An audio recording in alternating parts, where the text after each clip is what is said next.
ministering in the prisons. For you to be delivered from ministering in the prisons, it takes an open door. Tell your neighbor, it takes an open door for I to come out of the prison. For I to come out of the prison of ministry. It takes an open door. Here comes the story in the book of Acts chapter 16. There is this famous apostle called Paul.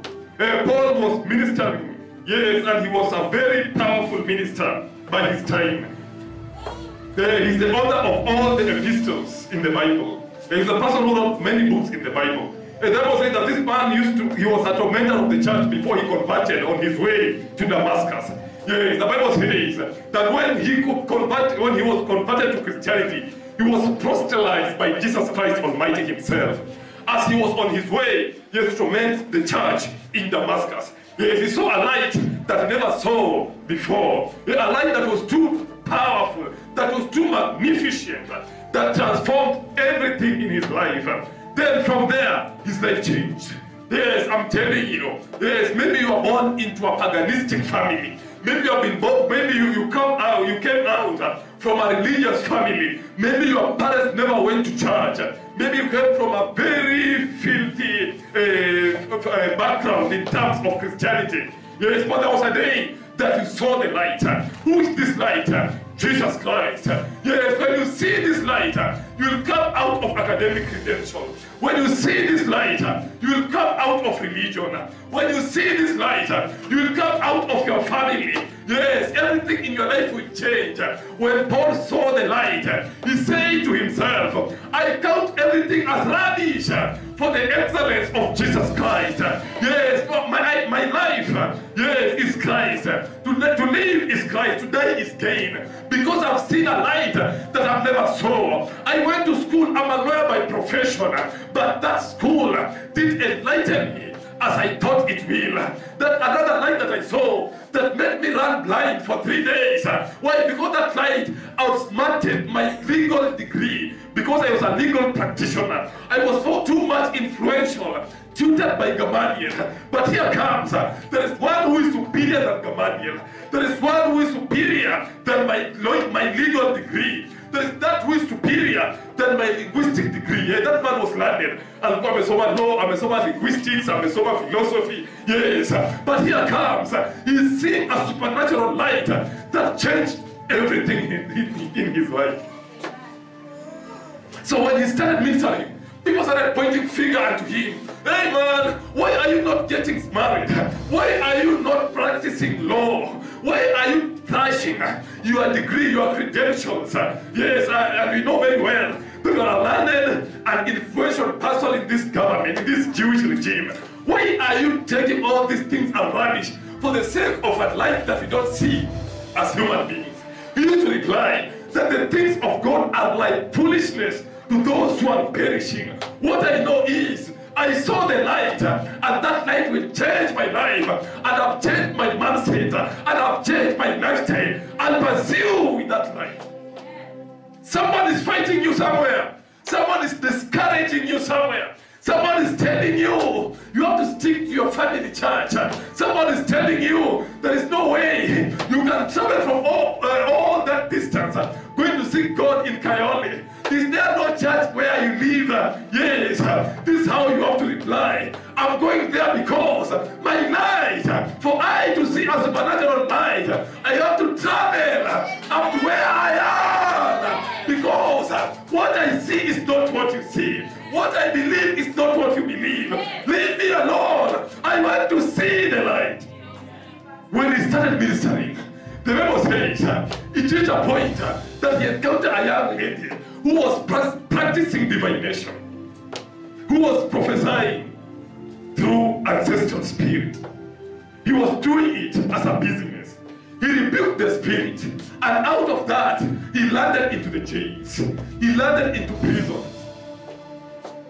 Amen. Amen. Are you in prison because you saw the light? That prison can be in form of your family rejection. That prison can be in form of that busy schedule.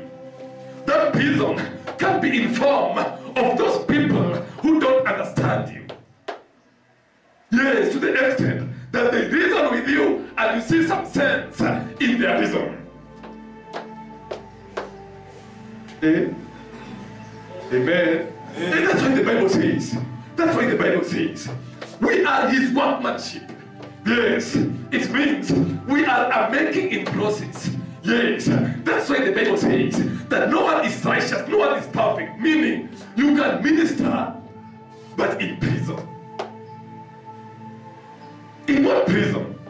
In some habits that are inside you. You go to church, but you know very well that you're not perfect. There are some habits that are eating you up slowly by slowly.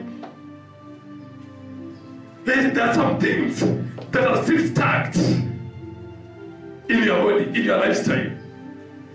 That sometimes you find it hard to get rid of them. You are in a prison. You are in a prison. You are in a prison. Amen. Amen. Amen. Amen. Hey, that's why, believers or Christians cannot be possessed by demons. Do you know possession of demon means? To possess something means taking control. Do you know that? Yes, when a demon takes control of your life, it means you are possessed. And once you are possessed, you can never be normal. You return to be a zombie. So what attacks believers is stubborn demons that chains you to some habits and characters that stands between you and God. This season you are okay. The next season you are repeating the same mistake that you did some few years or months ago. Amen. Amen. So when I see a prison, I'm seeing a habit. When I'm seeing a prison, I'm seeing a family demon. When I'm seeing a prison, I'm seeing a taboo, a tradition. And yes, a taboo, not a tradition. Mina 95, isn't it? And then they're still stuck unto you. Yes, you are saved, but you can still go back to the village and perform some rituals to keep you going. Amen. Amen. Do you have believers like that? Yes, who come to church and pray very well, but there are still some habits that are pulling them behind. To the extent that someone can ask him or herself, this man is saved. This man can preach. He can prophesy also. But sometimes, Sazingime, what happens? Acts 16 and 20, from verse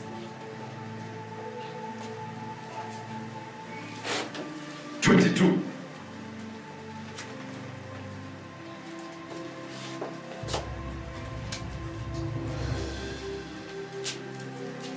From verse 23. Let's read from verse 23. And when they had laid many stripes upon them, they cast them into prison, charging the jailer to keep them safely. What does that mean? After they ministered, after they got saved, after they did miracles, after they prayed in tongues, after they did what is right, not to the eyes of human beings, but to the eyes of God, they were striped. Do you sometimes feel striped because of what you are doing ministerially? Do you sometimes feel or do you sometimes hear rumors of gossip after doing what is right in the church? This is just a process that will take you somewhere. And that place that will take you to is called a prison. Yeah, that's why sometimes when you go back to your home, you start regretting, why did I step my foot in that church? That sister don't like me. That pastor fought me. That prophet talked ill against me. Am I making sense? Yes. Hey, I hate sister. I don't like it. I don't like that man. I don't yet you go to the same church together. If it is leaving that church, I leave that church because of Brother Dash or Sister Dudley.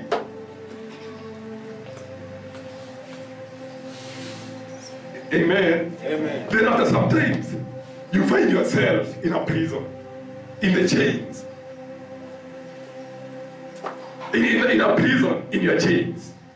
And that prison is always guarded by a watcher, a dark watcher, a demon. The Bible says that when they were cast into that prison, there was someone who was watching over them. So that prison is in your mind. As a man thinketh, so is he. If you think that someone is hating you, the byproduct or byproduct of your production will be rejection. Amen. Amen. Are you in prison? Is someone in prison today? And in that prison, there is a demon that is watching over you. Yes. Making sure that you're not coming out of that prison. Kupigwa vita. Si mnasemaga kupigwa vita? Ndio hiyo stripes. There were stripes, not one stripe, but many stripes. Amen. Amen. Amen. Amen. But they didn't cry. Unajua ni aibu sana mwanaume mzima akilia. Amen. Mmeona machozi ya mwanaume mzima? Huh? Amen.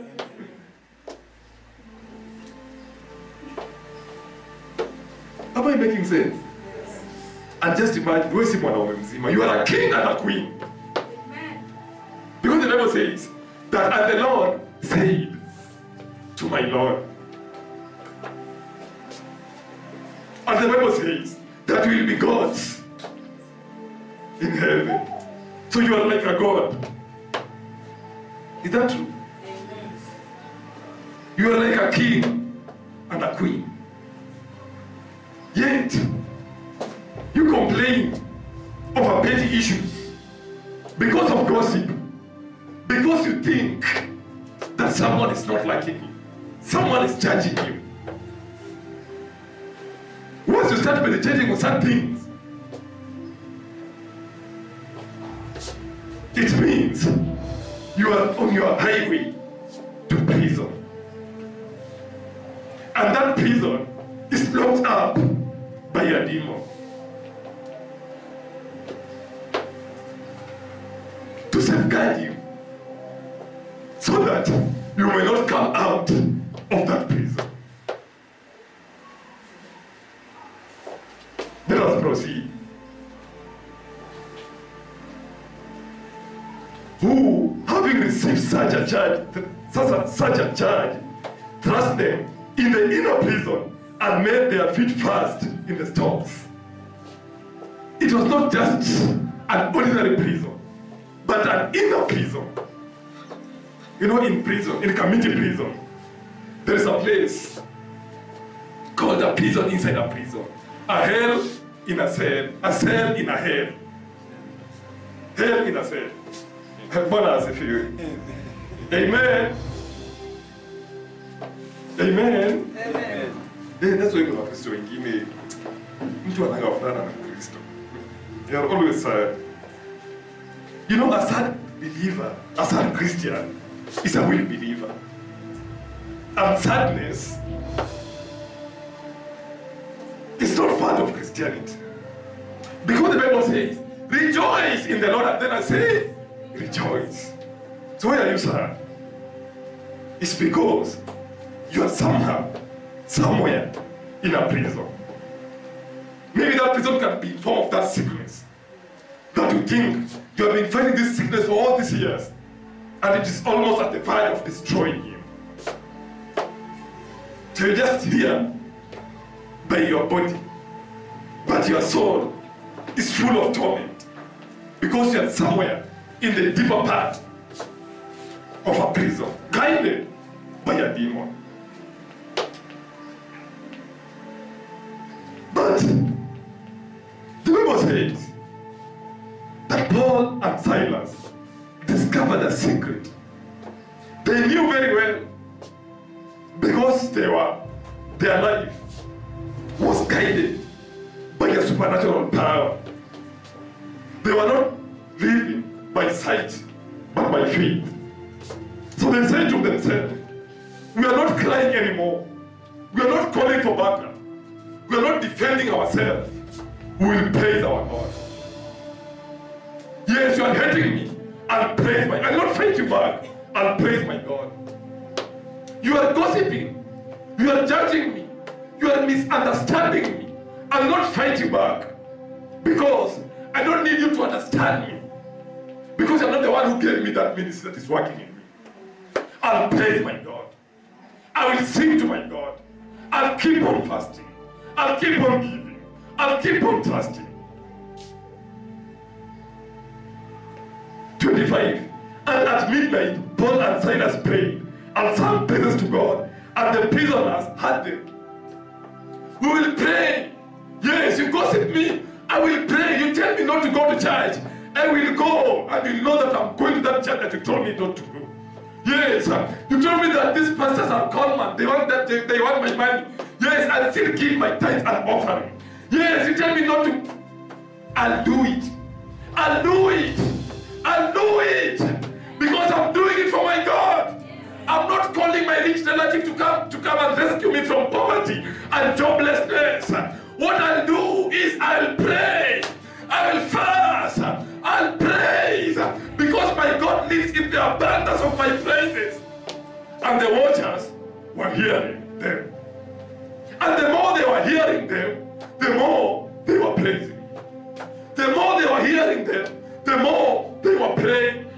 The more they were hearing them, the more they were going to church. The more they were judging them, the more they pressed even further. Why? Because believers are not those who depend on horses and chariots, are those who depend in the name. Yes, just in the name. Not in academic credential, but just in the name. Not in medical prescription, but just in the name. Not in the salary that I receive, but just in the name that the Bible says that in heaven above, not earth beneath, there is no other name. There is none other the name of Jesus Christ. So I'll depend in this name. It doesn't matter who is gossiping me or not. I'll depend in this name. It doesn't matter which prison I am in currently. I'll just depend on this name. I will praise it. I'll pray through it. I'll believe through it. I'll give through it. I'll go to church through it. I'll do everything for it. I'm depending on this name. Whether you judge me or not, I'll keep pushing. I'll keep praying. I'll spend sleepless nights just praising this name. Just thanking this name. I'm not learned, but I'll depend on this name. I'm not connected. I'll praise this name. I don't need anything apart from this name. While I praise this name, the angels are coming. The more I praise, the more my angels are coming. The more I praise, the nearer my angels are to me. The more I praise, the more I sing, the more I fast, the nearer the angel is coming. The nearer the angel is approaching. Sorry. Balance if you. Eh? Am I making sense? Yes. Am I making sense? Yes. Am I making sense? Yes.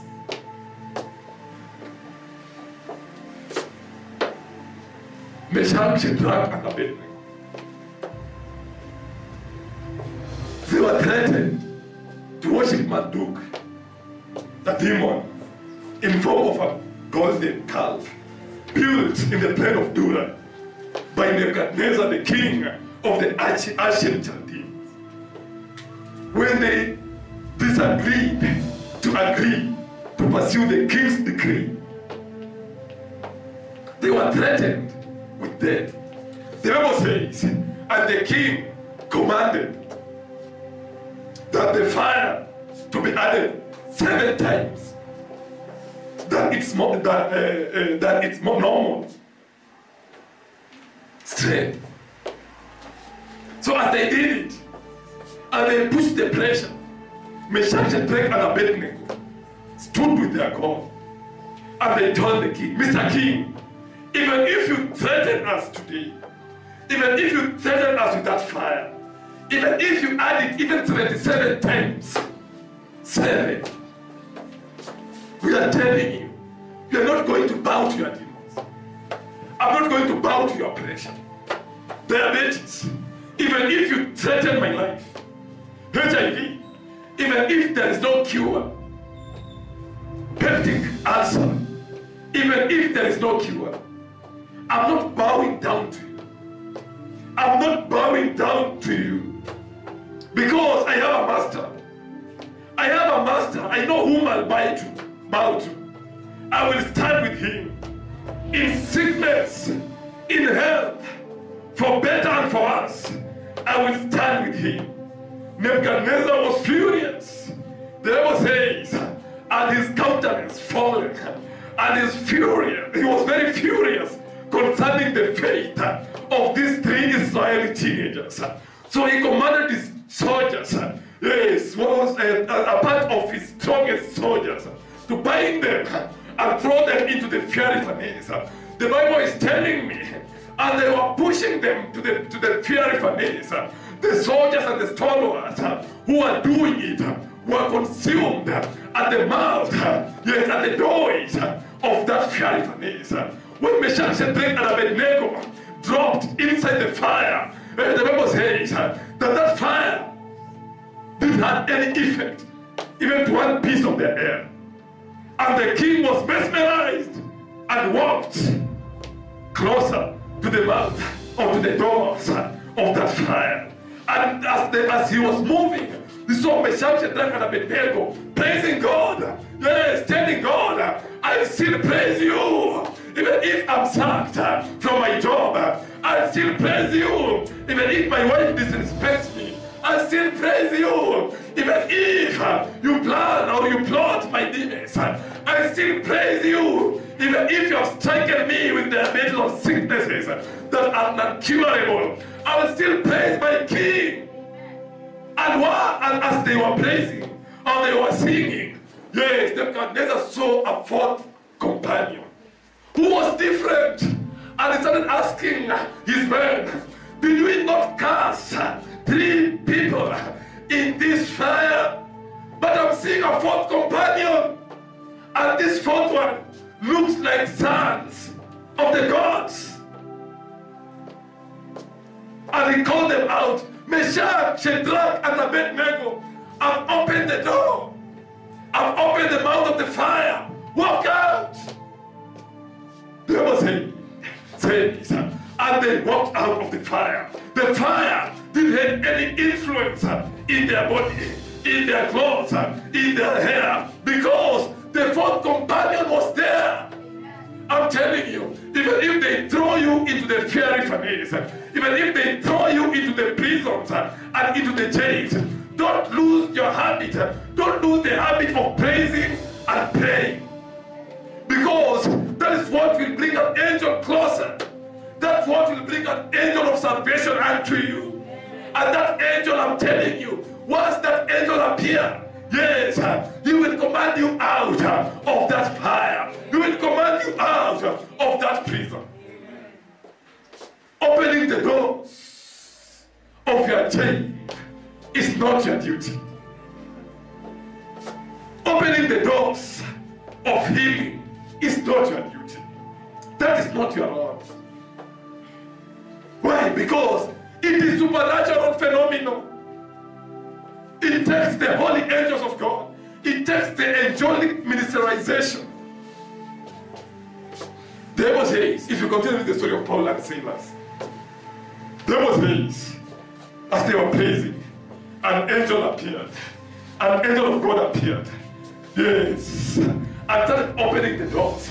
He broke the locks. He broke the chains in the doors of the jail of the prisons. As Paul and Silas were majestically walking out of these prisons. And the soldiers and the watchers, the demons, those who are keeping them locked in the cells, were amazed, were mesmerized because of that occurrence.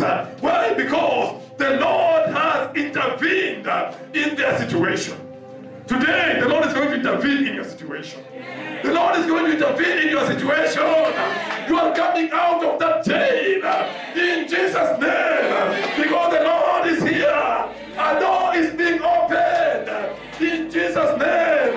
I can see spiritual doors being opened, marital doors, financial doors, health doors. I can see them opened by the mighty hand of Jesus Christ, because He is in control.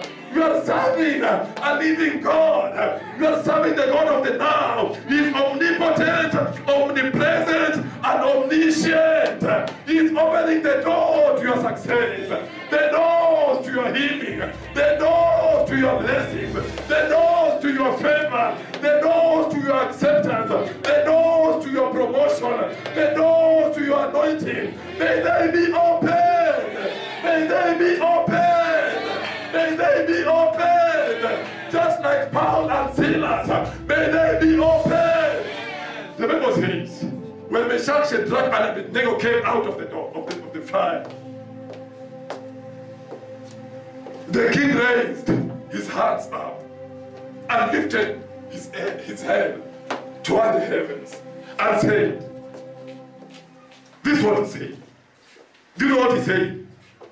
Blessed be the God of Meshach, Shadrach, and Abednego.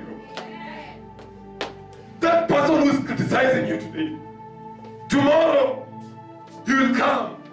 Tomorrow she will come and say, blessed be the God of Sister Dash and Dash and Dash. Blessed be the God of Brother Dash and Dash and Dash. I used to criticize him, but today, blessed be the name of the God of you. Oh, because I've seen him. I used to judge this person, but blessed is the God whom this person used to worship, because I used to hear him, but now I can see him. I can't believe this is the person I used to criticize. I can't believe this is the person who I used to fight. Blessed is the name of his God.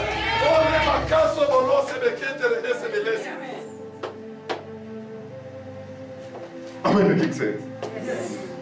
Do you believe that your door is being opened today? Yes. Do you believe that your door is being opened today? Yes. Do you believe that they will come and bless the name of your God? Yes. Do you believe that your family will say, yes, now a time has come that I want you to connect me to the altar and to the church that I used to criticize you before. I want you to connect me to that pastor that I used to criticize and judge you before. Connect me, please. I want to see him, because I'm seeing the pattern of your life, the changes of the pattern of your life. Since you connected yourself to that altar, since you connected yourself to that God, I want to see your God. I want to worship your God, and your God will be my God. Your people shall be my people. Your church will be my church, because of what the Lord has done in your life. He has opened the doors that many people thought that they will never be opened. He has opened the doors that even your family is wondering on what.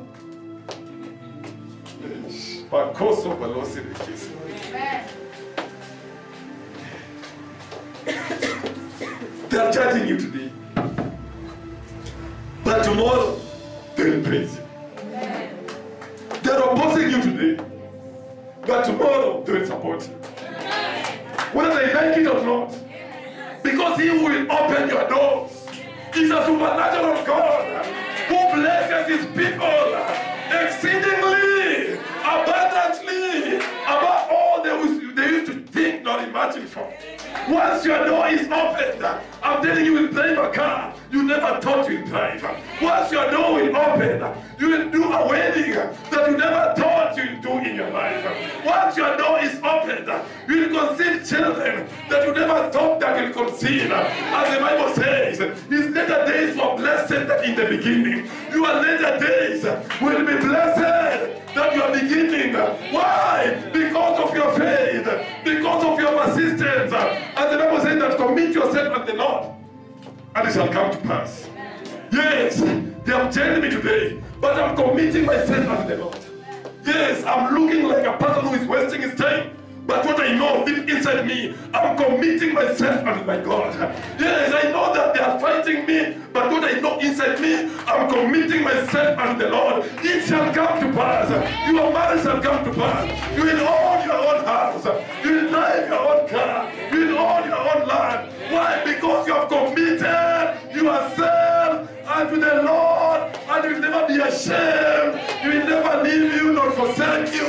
He will elevate you. He will bless you, and will transform and reform your life because He's Lord. Because He's alive, you will face tomorrow. Because He's alive, He has already opened your door, and you're just enjoying your goodness. You're just about to enjoy your liberty. You're just about to enjoy your freedom. You're just about to enjoy, and rejoice. Because the blessings of God makes one rich, and He adds no sorrows unto them. Yes, your moment is coming, and your moment is now. The Bible says that the time is coming, and that time is now. Because the Lord that we serve is the God of the now. Yeah, that moment is coming, and that moment is now. That those who worship the Lord will do it in truth and in spirit. And when you do it in truth and in spirit, He will surprise you with instant and spontaneous miracles that will transform your life. Amen. Yes. Someone is coming to ask you, which magic did you touch? Which card did you join?